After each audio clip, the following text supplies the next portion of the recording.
भारतमा 140 करोड जनताले अब के थाहा पाए भन्दा ए सीता त भारतकी छोरी होइन्छन् है, नेपालकी छोरी पो होइछ नि त। हेर्नुहोस् उसले जन आफ्नो शक्ति प्रयोग गर्नु खोज्दाखेरि 140 करोड भारतीयले थाहा पाए भने हेर्नुहोस् शक्ति भनेको चाहिँ प्रयोग कसरी गर्ने। त्यसो हुनाले मलाई त यस होला हामीलाई अलिकति ठेस लाग्यो, तर म चाहिँ के मानेमा खुसी छु भन्दा कहिले कहिले यस्तो घटनाले चाहिँ 140 करोड भारतीयहरूले सीता त हाम्रो छोरी होइनछन् है, यो त नेपालको छोरी है भनेर थाहा भयो। यसको लागि हाम्रो राज्यले खरबौँ लगानी गर्नु पर्थ्यो होला, 100औं वर्ष लगानी गर्नु पर्थ्यो होला यो त एउटा फिल्मलाई। त्यसो हुनाले त यसरी हेर्ने हो भने त मलाई चाहिँ त आदिपुरुषले गजब चाहिँ गर्यो है भन्ने चाहिँ लाग्छ। अब भोलिदेखि काठमाडौँका हलमा चाहिँ अब कुनै पनि हिन्दी फिल्म चल्न नदिने भनेर निर्णय पनि गरिसकेको भन्ने यति बेला खबर आएको छ। यो जायज छ, यो ठिक छ? हैन, यो त यस्तो काठमाडौँको मेयरले आफ्नो अधिकार आफूलाई आफ्नो अथोरिटी हैन आफ्नो त्यो भूमिका निर्वाह गर्न चाहिँ उहाँले चाहिँ नियम सङ्गत र समाज सङ्गत खोजेको हो भने यसलाई हामीले अन्यथा भन्नु चाहिँ हुँदैन। स्वयं कस्तो पनि इतिहास छ भन्दा स्वयं श्रीकृष्ण भगवान आएर काठमाडौँमा चाहिँ गोपाल वंश चलाएको त हामीसँग इतिहास छ नि त। बाहुबलीकै डायलग राइटरले पनि अब यो खास गरी सीता अथवा जानकी त भारतकै छोरी हुन् भनेर फेरि पनि अभिव्यक्ति दिए उनले। 1903 भन्दा अगाडि त नेपाल चाहिँ भारतकै एउटा हिस्सा थियो भन्ने अभिव्यक्ति पनि दिए। हजुर हैन हैन, यो त यस्तो तपाईँ हामीले यसलाई सरासर गलत र सरासर झुटो त्यस्तो 1903 आजभन्दा करिब 100-120 वर्षको एउटा उदाहरण दिनुहुन्छ नि त्यो उदाहरणलाई त तपाईँ हामीले भन्दाखेरि एकदम चुत्थो शब्द चुत्थो भाषा हुनुपर्छ। उहाँहरूसँग हामी टेबलमा बसेर कुरा गर्न सक्छौँ। कुराको प्रसङ्ग के हो उहाँले 1903 को प्रसङ्ग उठाइराख्नु भएको छ भने तपाईँ हामी 1805 मा 1700 मा 1500 मा 1200 मा अगाडि गएर आजभन्दा 2000 वर्ष अगाडि अथवा नेपालको इतिहासमा हेर्ने हो भने त मल्लकालीनमा जाने हो, त्योभन्दा अझै अगाडि जाने हो भने त कुनै बेला नेपालको अधीनमा पनि त भारत थियो नि त। उहाँहरूले 100 वर्ष अगाडिको कुरा गरेर हुँदैन, हामी 200 वर्ष अगाडि गइदियौँ भने के होला। संसार चाहिँ आजभन्दा 1 अर्ब वर्ष अगाडि जाने हो नि यो जियोलोजिकल्ली 7 वटा कन्टिनेन्ट थिएन, एउटै थियो, त्यसलाई पाइन्जिया भनिन्थ्यो। बिस्तारै यसको आन्तरिक रूपमा 7 वटा चाहिँ कन्टिनेन्ट छुट्टिएका हुन्। हाम्रो यो हिमालय पनि 1 अर्ब वर्ष अगाडि मात्रै त बनेको हो। त्यतिखेर अहिलेको अस्ट्रेलियाको प्लेटबाट यसलाई चाहिँ इन्डियन प्लेट भन्छ, इन्डियन र रसियन प्लेट ठोकिएर बनेको यो त हिमाल त हो नि, संसारमा सबैभन्दा कान्छो हिमाल भनेर यसलाई बुझिन्छ। भनेपछि त्यो 1903 उहाँहरूको त्यो कुतर्क आजभन्दा 100 वर्ष अगाडिको उहाँहरूले त किन गर्नु त्यस्तो कुतर्कसँग हामी नजाउँ। त्योभन्दा अगाडिको भूगोल त्योभन्दा अगाडिको इतिहास जान्यो तपाईँ हामी के भन्न सक्छौँ भन्दा स्वयं कस्तो पनि इतिहास छ भन्दा स्वयं श्रीकृष्ण भगवान आएर काठमाडौँमा चाहिँ गोपाल वंश चलाएको त हामीसँग इतिहास छ नि त। अनि यही गोपाल वंशको चाहिँ नक्कल गरेर भारतका विभिन्न राज्यहरूले चाहिँ यहीँबाट तपाईँ हामीले सुनेका छौँ सिल्क रोडको अवधारणा हुँदा नेपाल हुँदै भारतबाट त्यतिखेरको अर्थ राजनीति सञ्चालन हुन्थ्यो। त्यो कहाँबाट आउँथ्यो भन्दा इन्डिया के अरे चाइना हुँदै तिब्बत हुँदै नेपाल हुँदै कलकत्ता भारत बनारस जान्थ्यो भने के हामी त्यो आजभन्दा 500-600 वर्ष अगाडि यस्तो सौन्दर्य त्यस हुनाले त्यतिखेरको भारत भनेको चाहिँ नेपालै हो भनेर हामीले भन्यौँ भने त्यो कुन लेभलको तर्क हुन्छ होला। त्यस हुनाले यस्तो तर्क भारतले चाहिँ नबुझी आफूलाई तल पार्न किन गरे। एउटा आज हामी अहिलेको निकै नै जल्दो बल्दो विषय खास गरी यो आदिपुरुष जो दक्षिण भारतीय हिन्दी फिल्म छ र नेपालमा पनि अहिले रिलिज भइरहेको छ, यही फिल्मको सेरोफेरो र समग्रमा राम रावण र रामायणकालीन कुराहरूमा म कुराकानी केन्द्रित गर्नेछु। र मसँग कुराकानी गर्नको लागि यति बेला डाक्टर सागर ढकाल हुनुहुन्छ जो वातावरणको क्षेत्रमा उहाँले लामो अनुभव सँगाल्नु भएको छ भने विभिन्न विषयमा जानकार हुनुहुन्छ यी यस्ता यावत विषयहरूमा। म कुराकानी सुरु गर्छु अब। नमस्कार सर, स्वागत छ हजुरलाई। धन्यवाद धन्यवाद। तपाईँले आफूले आफूलाई चाहिँ के भनेर चिनाउन चाहनुहुन्छ खास? म मेरो अहिलेसम्मको अनुभवमा म वातावरण संरक्षण सङ्घ र वातावरण र समाजशास्त्र, वातावरण र मानवको चाहिँ विकास क्रम के कसरी सम्बन्धित छ त्यस रूपमा आफूलाई चाहिँ शोधपत्रहरूमा चाहिँ इन्टरभ्यूहरूमा चाहिँ प्रस्तुत गरिरहेको छु र वातावरण समाजशास्त्र समाज विज्ञान कस्तो हुँदो रहेछ भन्नेमा नि मेरो विशेष चासो छ र यसरी नै चिनाउन चाहन्छु। ओके, अब समाजशास्त्र भन्न बित्तिकै तपाईँको यस समाजको विकास क्रम भन्ने कुरा आयो अनि सँगसँगै अब पहिलाको हिस्ट्री त जोडिन्छ नै यसमा होइन। अब खास गरी अहिले यो आदिपुरुष भन्ने जुन दक्षिण भारतीय फिल्म छ यसले नेपालमा मात्र होइन विश्वव्यापी रूपमै चर्चा पाइरहेको छ र यसमा भएका विषयवस्तुहरूले खास गरी अझ सीता जानकी चाहिँ नेपालकी होइनन् भारतीय हुन् भन्ने जुन अभिव्यक्तिहरू जुन फिल्ममा समावेश गरिएको छ, विभिन्न दृश्यहरू समावेश गरिएको छ, त्यो विषयलाई लिएर तपाईँको मूल्याङ्कन अथवा तपाईँको एनालाइसिस चाहिँ के छ खास गरी? एकदमै अहिलेको अलिकति जल्दो बल्दो र यसको परिणाम त बहुत गहकिलो प्रश्न सोधिदिनु भयो। मैले यसलाई सविस्तार बुझाइदिउँ। जुन आदिपुरुष आछ त्यसको स्क्रिप्ट लेखिएको छ, यो स्क्रिप्ट न रामायणलाई एकदमै मूलभूत रामायणको त्यो दर्शनलाई चाहिँ आधार बनाएर लेखिएको छ, न आम मान्छेको मनस्थिति न हिन्दुत्वको मनस्थिति बनाएर लेखेको। यो एकदमै यो फिल्मको स्क्रिप्ट, यो फिल्मको शास्त्रीयगतमा चाहिँ एकदमै तोडमोड गरेर यसलाई चाहिँ अलिकति अहिलेको आम मान्छेले कस्तो चाहन्छ, आम मान्छेको त्यो एउटा साइकोलोजिकल्ली कस्तो चाहन्छ त्यसलाई चाहिँ एकदमै बङ्ग्याएर लेखिएको छ। यसमा जे जस्तो विषयवस्तु छन् भारतमा, स्वयं भारतमा पनि यसको बहुत विरोध भएको छ। कसरी विरोध भएको छ भन्दा उनीहरूले धर्मशास्त्रमा यो प्रसङ्ग कदापि होइन, यसमा रामको भूमिका, रामको जुन उहाँलाई चाहिँ त्यहाँ परिकल्पना गरेर देखाइएको छ यो बिल्कुल होइन, सीतालाई जुन भूमिकामा राखिएको छ त्यो होइन, रावणको भूमिका त्यहाँदेखि नि शास्त्रबाट आएको पात्रहरू यो प्रक्रियागत होइन। त्यस हुनाले त्यहाँ पनि त्यहाँको उच्च अदालतमा यो मुद्दा गइ नै सकेको छ, तपाईँ हामीले छ्यापछ्याप्ती पाएको छौँ। त्यस हुनाले भारतमा अथवा यो धर्मसँग अथवा हिन्दू धर्म सम्बन्धित भारतमा पनि यसले चाहिँ पोजिटिभ भन्दा नेगेटिभ, हामीले आस्था मान्ने धर्मशास्त्र, हामीले आस्था मान्ने त्यो राम राज्य, हामीले आस्था मानेको त्यो सीता, यावत दृश्यहरूले चाहिँ हामीलाई चाहिँ हाम्रो भावी सन्तानलाई नै यसले चाहिँ एउटा गलत मार्गमा चाहिँ लगेको छ है भनेर त्यहाँ पनि बहुत विरोध भएको छ। नेपालमा त अब विभिन्न इस्युमा चाहिँ यो चाहिँ विरोध भइरहेको नै छ। भने जसरी रावणमा त्यो एउटा कन्सेप्ट बनाइएको थियो त्यो कन्सेप्ट अनुसार आदिपुरुष बनेन।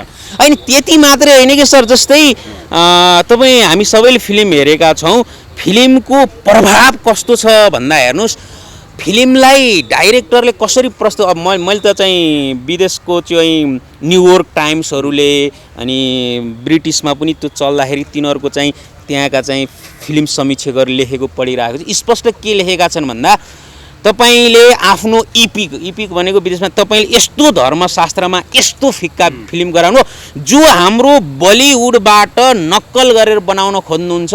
तपाईहरूले बलिउडको एउटा सानो चाहिँ खजाना बराबर पनि आफ्नो यत्रो शास्त्र यस्तो आस्थालाई कसरी गराउनु भएकोला, के तपाईहरूको यससँग सम्बन्धित विधा यति तल झरिसकेको हो भनेर पश्चिमा मुलुकहरूको फिल्म चाहिँ समीक्षकहरूले त्यसो राख्दाखेरि अहिले चाहिँ भारतमा पनि पुराना फिल्म समीक्षकहरूले उहाँहरू हामी चाहिँ अलिकति लज्जित छौँ भन्ने चाहिँ त्यो एकाडेमिक कन्सेप्चुअल कुरा चाहिँ आइराखेको नै छ। त्यस हुनाले यो फिल्म त हेर्नुहोस् यो हदसम्म आउनु नै हुन्थेन। यो आउनुभन्दा अगाडि तपाईँहरूलाई थाहा छ जनवरीमा रिलिज हुन्छ भनेर भनिरहँदाखेरि अति नै झुर, त्यसको कन्टेस्ट झुर भएर, त्यहाँ देखाउने पात्र झुर भएर, त्यहाँ देखाएको जुन सिनारियो छ, जुन विषयवस्तु छ, जुन त्यसले परिणाम दिन्छ, त्यो सबै नै अति नै अनुपयुक्त भएर पनि 3-4-5 महिनापछि बल्ल तिनीहरूले रिलिजमा लगे। तै पनि जब बेस नै सही हुँदैन, त्यसको आधारभूमि सही छैन र आस्थामाथि चाहिँ आस्थालाई विभिन्न किसिमले चाहिँ साँच्चै भन्ने नि रावणीकरण गरिरहेछ। त्यसमा चाहिँ न भारतीयहरूले आफूले त्यसलाई आत्मसात गरेका छन्। मैले अस्ति आजै बिहान इन्डियाको चाहिँ उज्जवल दैनिकबाट त्यहाँ स्क्रिप्ट लेखेको के लेखेका छन् भन्दा त्यहाँकाले हेर्नुहोस्, बडो इन्ट्रेस्टिङ छ त्यो पनि। हामी भारतीयहरू फिल्मको लागि आफ्नो चाहिँ धर्म, आफ्नो आस्था, राम राज्य, हाम्रो त्यो अबको हजारौँ वर्षपछि भारतको जुन शक्ति हो त्यो त चाहिँ राम राज्यसँग नै सम्बन्धित हो। अहिले मोदीको देख्नुहुन्छ भने संसारको एउटा व्हिम हेर्नुहुन्छ भने त त्यहाँको पुरानो धर्मशास्त्रले नै गाइड गरेको अर्थमा के त्यो हाम्रो भारतको एउटा सौभाग्य, एउटा ऐश्वर्यलाई नै यस्ता फिल्महरू गराएर कतै डाइभर्ट त गर्न खोजिया छैन समाजलाई भनेर भारतीयहरू समीक्षकहरू नै अहिले बहुत गुनासो चाहिँ गरिराख्नु भएको छ। जस्तो अब बाहुबलीकै डायलग राइटरले पनि हजुर अब यो खास गरी सीता अथवा जानकी त भारतकै छोरी हुन् भनेर फेरि पनि अभिव्यक्ति दिए उनले।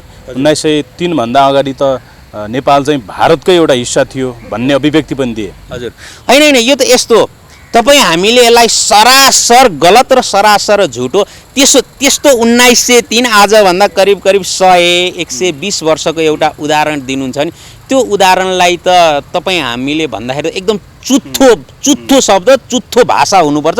उहाँहरूसँग हामी टेबलमा बसेर कुरा गर्न सक्छौँ। कुराको प्रसङ्ग के हो, उहाँले 1903 को प्रसङ्ग उठाइराख्नु भएको छ भने तपाईँ हामी 1805 मा, 1700 मा, 1500 मा, 1200 मा अगाडि गएर आजभन्दा 2000 वर्ष अगाडि अथवा नेपालको इतिहासमा हेर्ने हो भने त मल्लकालीनमा जाने हो, त्योभन्दा अझै अगाडि जाने हो भने त कुनै बेला नेपालको अधीनमा पनि त भारत थियो नि त।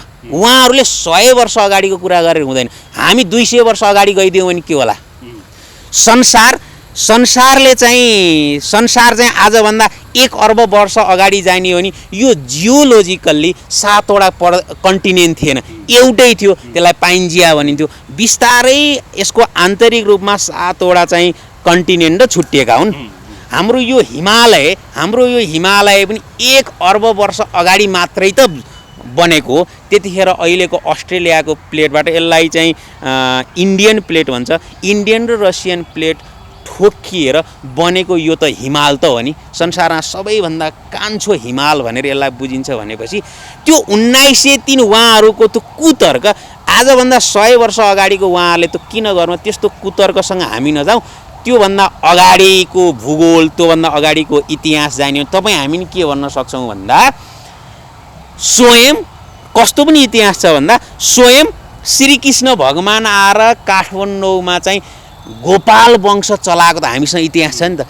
अनि यही गोपाल वंशको चाहिँ नक्कल गरेर भारतका विभिन्न राज्यहरूले चाहिँ यहीँबाट तपाईँ हामीले सुनेका छौँ सिल्क रोडको अवधारणा हुँदा नेपाल हुँदै भारतबाट त्यतिखेरको अर्थ राजनीति सञ्चालन हुन्थ्यो। त्यो कहाँबाट आउँथ्यो भन्दा इन्डिया के अरे चाइना हुँदै तिब्बत हुँदै नेपाल हुँदै कलकत्ता, भारत, बनारस जान्थ्यो भने के हामी त्यो आजभन्दा 500-600 वर्ष अगाडि यस्तो सौन्दर्य, त्यस हुनाले त्यतिखेरको भारत भनेको चाहिँ नेपालै हो भनेर हामीले भन्यौँ भने त्यो कुन लेभलको तर्क हुन्छ होला?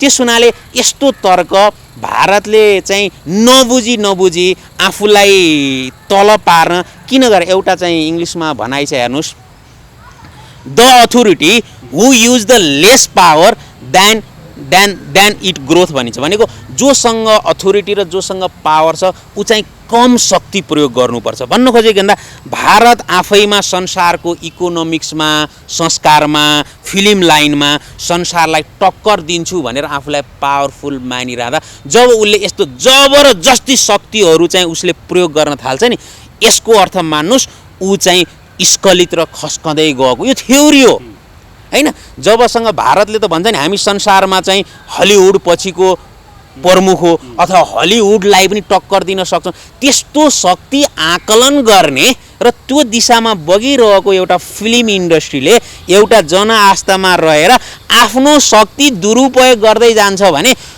अब त्यस्तो त्यस्तो संस्कारहीनतासँग त तपाईँ हामीसँग मुख लाउन नि मलाई चाहिँ निको लाग्दैन। तपाईँलाई नेपालमा उदाहरण दिउँ, जोसँग शक्ति हुन्छ उसले शक्ति प्रयोग गर्दै गएपछि स्खलित हुन्छ नि नेपालमा राजनीतिमा देखिन्छ नि। जो राजनीतिको टपमा गइन्छ उसले आफूलाई बढीभन्दा बढी शक्ति पावर युज गर्न खोज्दाखेरि सत्ताबाटै र जनताबाट बहिष्कार भएको प्रशस्त उदाहरण छ। नाम हो यस्तै भारतले आफूलाई संसारमा सबैभन्दा जबरजस्ती चाहिँ यो क्षेत्रमा यसरी समाज विकास गर्न सकिन्छ, यसरी संसारलाई लिडिङ गर्छु भन्दा यस्ता चाहिँ शक्तिहरू प्रयोग गर्दै जानु भनेको के बुझ्नुस् भन्दा भारतले आफूलाई यो क्षेत्रमा स्खलित गराउँदैछ, भारतले स्वयं बुझेरै गराउँदैछ या अरू कसैले यस्तो भन्दे यसरी जा भनेर उसलाई मेनिपुलेसन गरेका छन्। यसमा चाहिँ शोध अनुसन्धान त होला, तर यसले भारतलाई कहीँको पनि छोड्दैन।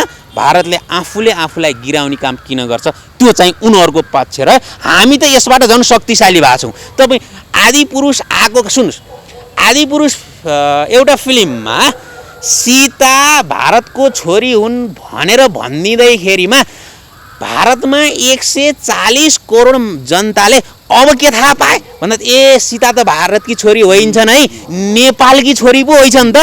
हेर्नुहोस् उसले जन आफ्नो शक्ति प्रयोग गर्नु खोज्दाखेरि 140 करोड भारतीयले थाहा पाए भने हेर्नुहोस् शक्ति भनेको चाहिँ प्रयोग कसरी गर्ने त्यस हुनाले मलाई त यस होला हामीलाई अलिकति ठेस लाग्यो। तर म चाहिँ के मानेमा खुसी छु भन्दा कहिले कहिले यस्तो घटनाले चाहिँ 140 करोड भारतीयहरूले सीता त हाम्रो छोरी होइनछन् है, यो त नेपालको छोरी है भनेर थाहा भयो। यसको लागि हाम्रो राज्यले खरबौँ लगानी गर्नु पर्थ्यो होला, 100औं वर्ष लगानी गर्नु पर्थ्यो होला यो त एउटा फिल्मलाई। त्यसो हुनाले त यसरी हेर्ने हो भने त मलाई चाहिँ त आदिपुरुषले गजब चाहिँ गर्यो है भन्ने चाहिँ लाग्छ। ओके अब जस्तो यो रामायणकै विषयमा पनि अथवा हुन्छ नि यो धेरैले चाहिँ यो साहित्य मात्रै हो पनि भन्छन्, यसमा चाहिँ कुनै सत्यता छैन, यो एउटा मिथक हो, यो काल्पनिक रूपमा लेखेको एउटा कथा हो भनेर पनि भन्छन्। खास तपाईँको अध्ययनले के भन्छ, यो साँच्चै घटना थियो कतिौँ वर्ष हजारौँ वर्ष पहिला कि यो एउटा साहित्य मात्रै हो? यसको दुईटा पक्षबाट जाउँ है सर। अहिलेको तपाईँले विज्ञान सम्मत र साइन्ससँग सम्मत साइन्सलाई आधार लिएको कारणले यो प्रश्न आएको। सुन्नुहोस् है, साइन्सलाई आधार मानेर यो प्रश्न आएको। तर प्रश्न के हो भन्दा हेर्नुहोस् यो मानव यो समाज चाहिँ दुई प्रकारले चल्छ। के भावात्मक किसिमबाट चल्छ, फिलिङबाट चल्छ, के चाहिँ अब्जेक्टिभ किसिमबाट चल्छ। विज्ञान चाहिँ अब्जेक्टिभ किसिमबाट चल्छ भने यस्ता शास्त्र यस्तो चाहिँ भावात्मक किसिमबाट चल्छ। अब तपाईँ हामीले पढेको विज्ञानले पत्ता लगाएको संसारमा अनेक सभ्यता आए, त्यो सभ्यता लोप भएर गए। जस्तै माया भन्ने सभ्यता थियो, त्यो सभ्यता पनि कुनै बेला चरम उत्कर्षमा थियो, अहिले त्यो सभ्यताको छैन। तपाईँले सुन्नुहुन्छ पिरामिड भन्ने सभ्यता थियो जो आजभन्दा 3500 4000 वर्ष 5000 वर्ष अगाडि इजिप्टको पिरामिड बनाइयो। अहिलेको विज्ञानले के कुरा गर्नु, अहिलेको विज्ञानले त्यो पिरामिडको ढुङ्गा त्यहाँसम्म कसरी ल्यायो भनेर त पत्याउन भन्न सक्दैन।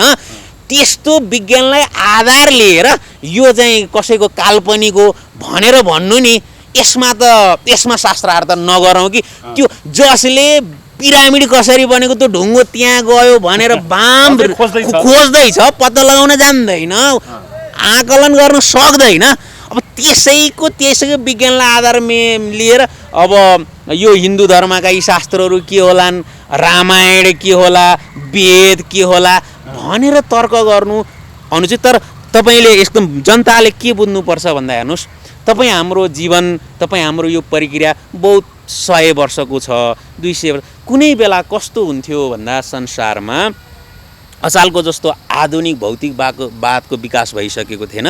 एउटा सर्टेन एरियाको सूचना, सर्टेन एरियाको विकास त्यही ठाउँमा मात्रै सीमित हुन्थ्यो। त्यस हुनाले के भन्न सकिन्छ भन्दा तपाईँ हामीले चाहिँ अहिलेको विज्ञान पनि चाहिँ यही धर्मशास्त्रलाई आधार लिएर बनेको हुनाले जसलाई आधार लिएर जसलाई फाउन्डेसन लिएर बनिन्छ त्यस चाहिँ थियो कि थिएन भनेर चाहिँ सोच्नु चाहिँ बहुत मूर्खता हो।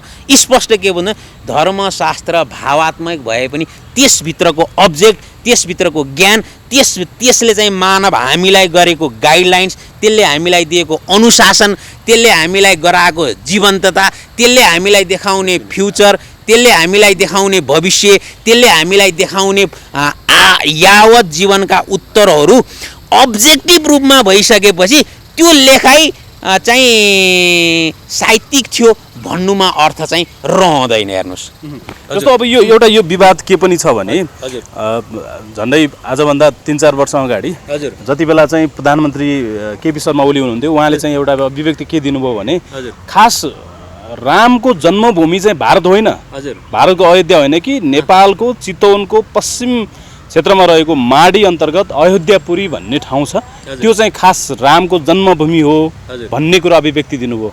र त्यसपछि यसले भारतमा नेपालमा चर्चा परिचर्चा सुरु भयो र अझै पनि भारतमा जहाँ चाहिँ अयोध्या छ अहिले त्यो अयोध्या पनि खास गरी पछि राखिएको नाम भनेर पनि भन्ने गरिन्छ। खास यसमा चाहिँ तपाईँको धारणा के छ? खास होइन, ठ्याक्कै म हाम्रो पूर्व प्रधानमन्त्री केपी ओलीको त्यतिखेर प्रश्न गरिरहेको थियो, त्यसको आधार के हो त नि नेपालको आधार? उहाँले स्पष्ट जम्मा एउटा एकदम फितलो आधार दिनु, त्यो आधार टेको जनकपुरबाट माडीको चितवनको माडी 300 किलोमिटर 350 किलोमिटर छ। उहाँले भन्नु यति नै दूरी हुनुपर्छ। जनकपुरबाट अयोध्या त्यो हजारौँ किलोमिटर दूरीको त्यो अर्थ रहँदैन। त्यस्तो दूरीमा चाहिँ विवाह हुन सम्भव छैन। त्यो बेलाको ठेलागाके त्यो रथमा हिँडेर सम्भव छैन। त्यस हुनाले यो दूरी त्यहाँबाट त्यहाँ भएको कारण एउटा सर्टेन डिस्टेन्सको आधार मानेर दिएको चाहिँ त्यो लोजिक थियो। हेर्नुहोस् न, तपाईँको रामायणमा जानियो भने त त्यहाँ त अहिलेका स्पष्ट कुन कहाँ थिए, जनकपुर भन्ने ठाउँ कस्तो थियो। तपाईँ रामायण पढ्नु भयो भने त संस्कृत भनेको कस्तो भन्दा एउटा पात कस्तो आकारको हुन्छ भनेर त्यसले पातको यति धेरै डिस्क्राइब गर्छ कि तपाईँको पढ्दा पढ्दै पातको भिजुअलाइजेसन बनाइदिन्छ। भनेपछि रामायण पढ्नुहुन्छ भने जनकपुर कहाँ थियो 10-12वटा श्लोक पढ्दाखेरि त्यहाँ स्पष्ट जनकपुर त यो ठाउँमा र यस्तो प्रकृति र यस्तो भूगोलमा हुनुपर्छ भन्ने छ।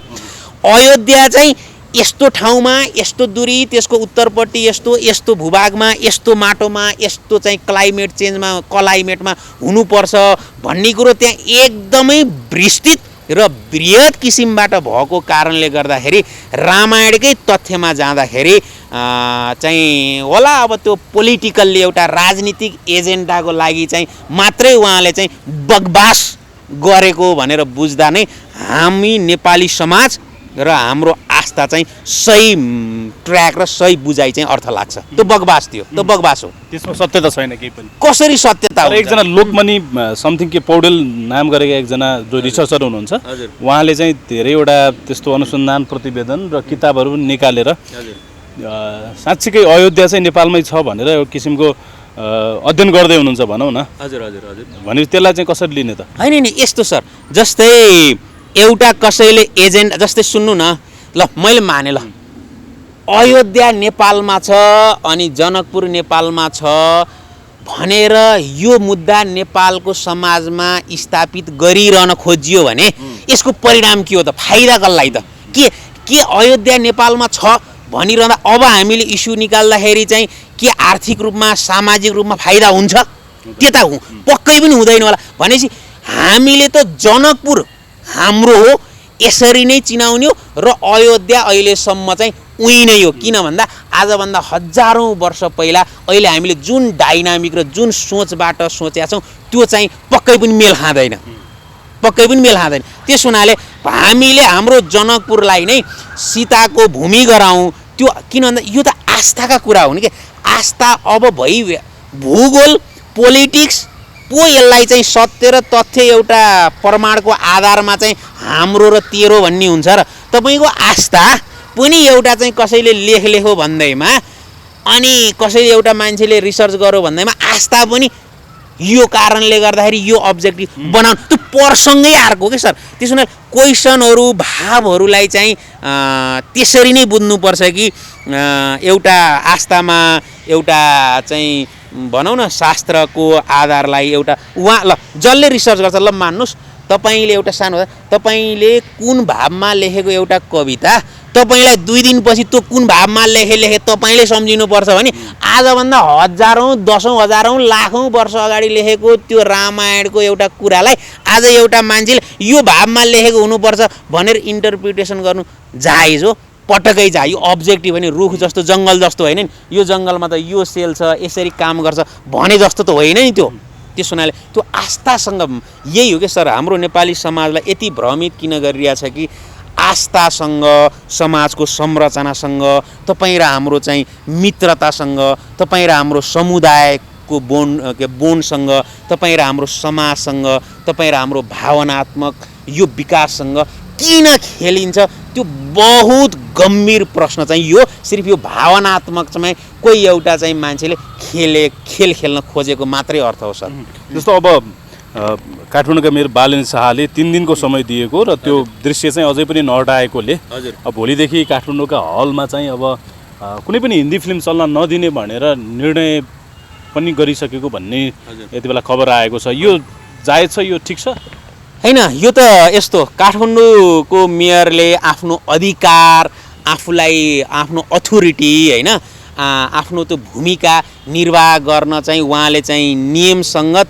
र समाज संगत खोजेको भने यसलाई हामीले अन्यथा भन्नु चाहिँ हुँदैन तर उहाँ पनि भावमा आएर उहाँ पनि चाहिँ एउटा कसैलाई आधार नमानिकन गर्नुभएको छ भने त्यसमा हामी चाहिँ बहस गर्न सक्छौँ तर यस्तो जस्तै काठमाडौँको मेयरको काम कर्तव्य अधिकार साहित्य कला यो लाइनमा के अधिकार छ शिक्षामा के अधिकार छ विकास क्रममा के अधिकार छ र त्यही काम कर्तव्य अधिकारमा रहेर उहाँले यो निर्णय गरे जस्तो मलाई लाग्छ त्यस हुनाले कुनै एउटा मान्छेको पोस्टमा बसिरहेर पदमा बसिरहेर उसले काम कर्तव्य अधिकार भित्र रहेर कुनै एउटा काम गर्नुहुन्छ नि त्यसलाई नाजायज त भन्नु मिल्दैन भने चाहिँ बन्दै गर्नुपर्छ आदिपुरुष फिल्म नेपालमा ब्यान गर्नुपर्छ हो ब्यान चाहिँ अब ब्यान चाहिँ त्यहाँ भएको चाहिँ हाम्रो संस्कार हाम्रो आस्था हाम्रो धर्मसँग चाहिँ